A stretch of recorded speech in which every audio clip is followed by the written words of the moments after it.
Olá, pessoal. Essa é mais uma aula da disciplina de Teoria da Computação pelo curso de Ciência da Computação do campus da UFC em Crateús. Tá bem? Dando continuidade ao nosso estudo sobre classes de complexidade, na aula de hoje a gente vai observar os teoremas de hierarquia.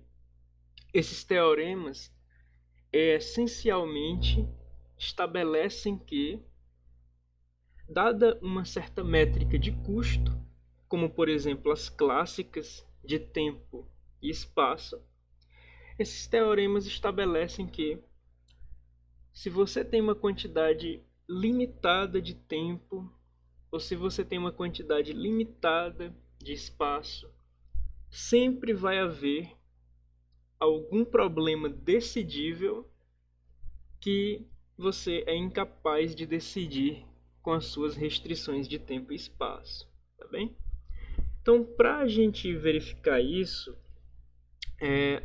lembrando, né, a gente não vai entrar em detalhes nas demonstrações dos teoremas de hierarquia, porque são demonstrações demasiado sofisticadas e abordá-las em vídeo não é algo é algo bastante cansativo, não apenas para mim, mas também para quem assiste, tá bom? Então, vamos passar assim, dar um overview de onde vêm os teoremas. No problema da parada, a gente tem uma linguagem H constituída de uma codificação de máquina e uma codificação de entrada, tal que a máquina M aceita a entrada. Ela encerra a sua execução para a entrada. A gente, baseado no teorema da parada, a gente vai definir uma versão limitada por tempo do problema da parada. Daí a gente tem a linguagem HF, que são as codificações de máquina seguidas por codificações de entrada, tais que a máquina M encerra a sua execução para a entrada X em no máximo f do comprimento de X passos. Pois bem, o que demonstra-se em dois momentos é que a linguagem HF ela é decidível, diferente da linguagem do problema da parada. Como essa linguagem ela possui uma restrição de tempo, ela pode ser decidida, ok? Essa restrição de tempo permite que a linguagem HF seja decidida, ao contrário da linguagem do problema da parada, que é indecidível. O primeiro lema mostra que a linguagem HF ela pertence à classe time fn ao cubo, ou seja, a linguagem HF ela é definida para uma certa função f e, portanto, como existem diversas funções válidas como limitantes de complexidade, existem diversas linguagens HF, uma para cada uma dessas funções. Em particular, ou falando de uma maneira geral, na verdade, HF pertence a time de fn ao cubo, ou seja, a linguagem HF ela pode ser decidida proporcionalmente numa quantidade de tempo cúbica em relação à função f que a define, tá bom?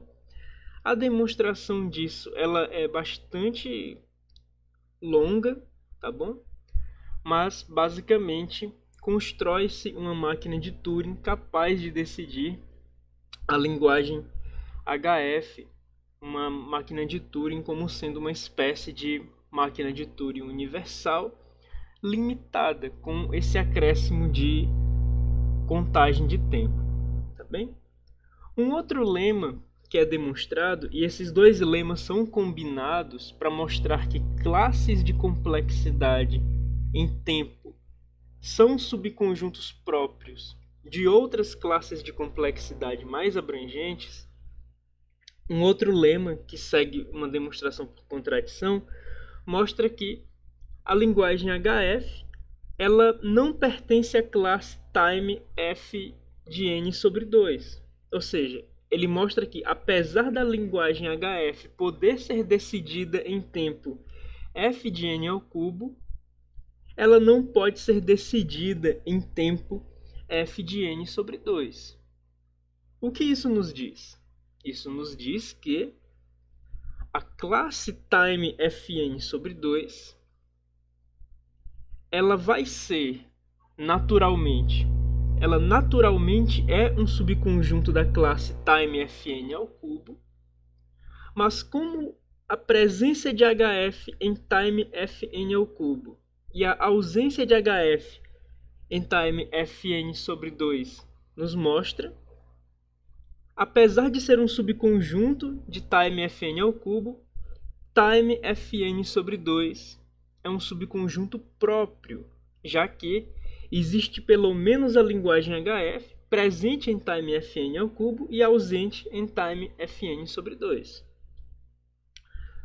Baseado nisso, baseado nesses dois lemas, a gente chega no primeiro teorema de hierarquia, o teorema de hierarquia para o tempo.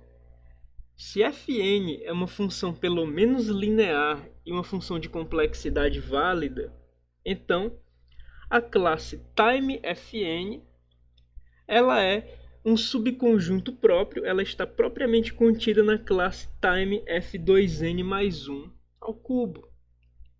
Lembra que os dois lemas, baseados naquela linguagem HF, que é o problema da parada limitado por tempo, os dois lemas mostram que time fn sobre 2 é um subconjunto próprio, está propriamente contida na classe time fn ao cubo.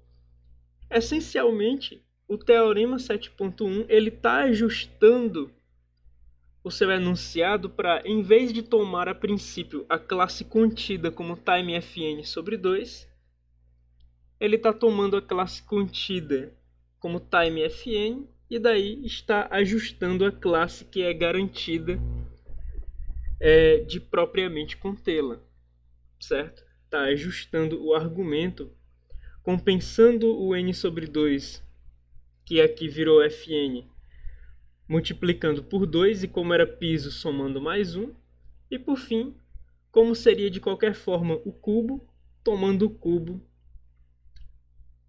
após esse ajuste em relação à divisão por 2 e o piso, tá bom?